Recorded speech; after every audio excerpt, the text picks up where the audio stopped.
Hey all my dear students, total यहाँ पर 4 questions लेकर आया हूँ, 4 मार्क्स इन 4 मिनट। इन 4 में से एक क्वेश्चन जरूर आएगा and all questions are very new handwritten questions. Along with questions I have given NCERT page number. अगर मैंने ये क्वेश्चन ओल्ड NCERT से बनाया 184, 195, ये दो क्वेश्चन 195 पेज नंबर, ये दो क्वेश्चन 184 से, तो ओल्ड एंड न्यू NCERT में +8 का डिफरेंस है। मींस ओल्ड NCERT का जो भी पेज नंबर दिया होगा उसमें आप +8 करेंगे तो न्यू NCERT मिल जाएगी। So here is question number 1, reaction which is not feasible. 4 reactions given है, इनमें से कौन सी फीजिबल नहीं है ये आपने बताना है। So are you ready for the answer? देखिए बच्चा लोग, twice of SO2 plus O2 gives twice of SO3। ये रिएक्शन हम कॉन्टैक्ट प्रोसेस में यूज करते हैं एब्जॉर्प्शन टावर में, right? So it is absolutely correct. और ये केमिकल इक्विलिब्रियम में भी आपने ये रिएक्शन पढ़ी होगी। SO3 plus H2SO4 gives oleum. This also belongs to contact process. F2 plus water. My dear students, halogen में ये रिएक्शन दी है कि fluorine can oxidise oxygen from water to release O2, क्योंकि फ्लोरीन ही दुनिया का एक ऐसा एलिमेंट है जो ऑक्सीजन से ज़्यादा इलेक्ट्रोनेगेटिव है। फ्लोरीन 4 इलेक्ट्रोनेगेटिविटी होती है और ऑक्सीजन की 3.5। And I2 is less electronegative than oxygen, तो ये रिएक्शन पॉसिबल ही नहीं है, फीजिबल ही नहीं है। अगर NCERT पेज नंबर 195 पढ़ेंगे तो वहाँ पे चारों हेलोजेंस के बारे में रिएक्शन दी है। Fluorine gives oxygen, chlorine and bromine does not release oxygen but they react in aqueous medium to form HX plus HOX, but iodine cannot react with water. In fact, NCERT is writing कि opposite reaction means reverse of reaction is possible, in fact that. So the correct answer is 4th. This is the correct answer. Now another question number 2, which oxy acid does not exist? NCERT में ये table बना हुआ है, if you see वहाँ पे आपको table मिलेगा, लेकिन आपने अगर ध्यान से देखा है तो you can do this question. आपने उस टेबल में जाकर देखेंगे या देखा होगा तो आपको पता चलेगा कि इसमें से कौन सा ऑक्सो एसिड एग्जिस्ट नहीं करता। तो वहाँ पे आपको मिलेगा कि HOF is given but unstable at room temperature, लेकिन इसमें HOF की तो कई बात ही नहीं हुई।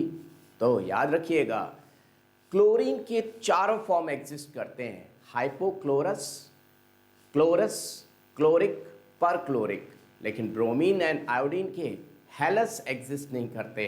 हेलस का मतलब क्या हुआ? यस, HXO2, यानी कि कौन एग्जिस्ट नहीं करेगा? HbRO2 and HiO2। So this is your correct answer. क्या बच्चा लोग बात समझ में आ रही है? NCERT की लाइन बाय लाइन इस तरह पढ़नी है कि आप सारे क्वेश्चंस करते रहें। So let's move towards another question. NCERT में ये 200 पेज नंबर पे दिया है ओल्ड NCERT, यानी कि न्यू में कितने पे दिया होगा? लगभग 208 और 209। Name of HClO3 and HiO4। Now it's your time, कोशिश करिए कि कौन सा एग्जिस्ट नहीं करता। देखिए NCERT में फिर उसी पेज पे दिया है 200 पेज पे, अलॉन्ग विद द नेम्स। अब या तो ये पूछा जा सकता है क्वेश्चन कि कौन एग्जिस्ट नहीं कर सकता, या ये पूछा जा सकता है उनके नाम क्या हैं। तो इसकी एक हिंट है, आप जानते हो कि Fe2+ को हम क्या बोलते हैं? पैरस, और Fe3+ को क्या बोलते हैं? पैरिक। This is ous, that is ic. यानी कि ये आपके लिए एक हिंट है इस क्वेश्चन को करने की। तो इस हिंट को इससे रिलेट भी करा दूं मैं, HXO2 अस, HXO3 इक, O2 अस, O3 इक।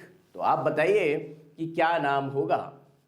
और अस और इक में जैसे कि आपके पास HClO2 है तो क्लोरस, HClO3 है तो क्लोरिक, और HClO2 से कम ऑक्सीजन है तो हाइपोक्लोरस, और अगर ज़्यादा ऑक्सीजन है इक में, जैसे HClO3 इज इक और एक ऑक्सीजन ज़्यादा है तो क्या बोलेंगे, पर क्लोरिक। अब तो आंसर बता सकते हैं, आप बिल्कुल बता सकते हैं कि इसका नाम क्या होगा। मैंने अभी बताया थ्री का मतलब एक, यानी कि क्लोरिक।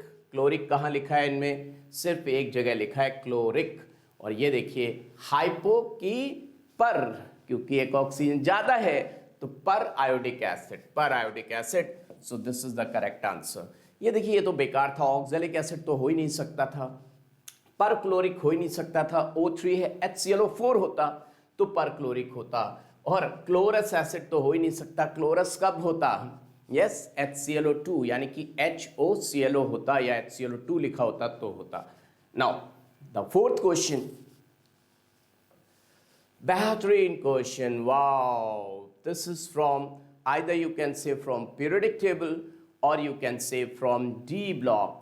ऐसे कौन से एलिमेंट हैं जिनमें D1 कॉन्फ़िगरेशन आता है। देखिए D ब्लॉक के एलिमेंट कि ये F ब्लॉक के एलिमेंट हैं, पक्की बात है कि लेंथेनॉइड एंड एक्टिनॉइड के एलिमेंट हैं। और आइए क्वेश्चन बहुत ज़्यादा आता है। इस क्वेश्चन को करने का हो सकता है आपको सारे एलिमेंट्स का एक्सेप्शनल कॉन्फ़िगरेशन ना पता हो, लेकिन आपको एक बात जरूर पता होगी, बार बार जो रिपीट होता है GD। देखिए ना तो इसमें GD है, ना इसमें GD है, ना इसमें GD है, सिर्फ इस थर्ड वाले में GD है। तो आप ये क्वेश्चन, जरूरी नहीं कि आप सारे एलिमेंट्स जो एक्सेप्शनल कॉन्फ़िगरेशन की बात करते हैं, यानी कि D1 कॉन्फ़िगरेशन की बात करते हैं, याद हो, एक भी याद है तो आपका आंसर आ जाएगा। लेकिन चलिए मैं आपको इसकी मस्ट ट्रिक बता देता हूँ। जितने भी एलिमेंट्स हैं ये देखिए, इन सब में D1 कॉन्फ़िगरेशन है। क्या कॉन्फ़िगरेशन है बच्चा लोग, D1 कॉन्फ़िगरेशन। तो कैसे याद रखोगे, गंदे से लालू या गॉड से लालू या गुड लालू।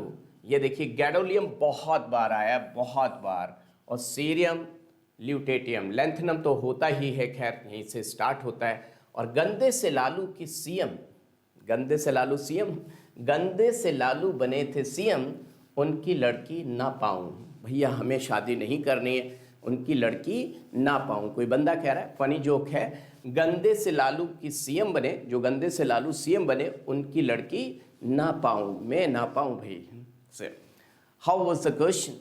ये क्वेश्चंस बिल्कुल नए हैं और एनसीईआरटी के लाइन बाय लाइन हैं। अगर आपको अच्छे लगे हों तो कमेंट सेक्शन में ज़रूर बताइएगा, और ऐसे क्वेश्चन मैं लेकर आता रहूँगा। 100% एक क्वेश्चन आपको मिलेगा। All the best.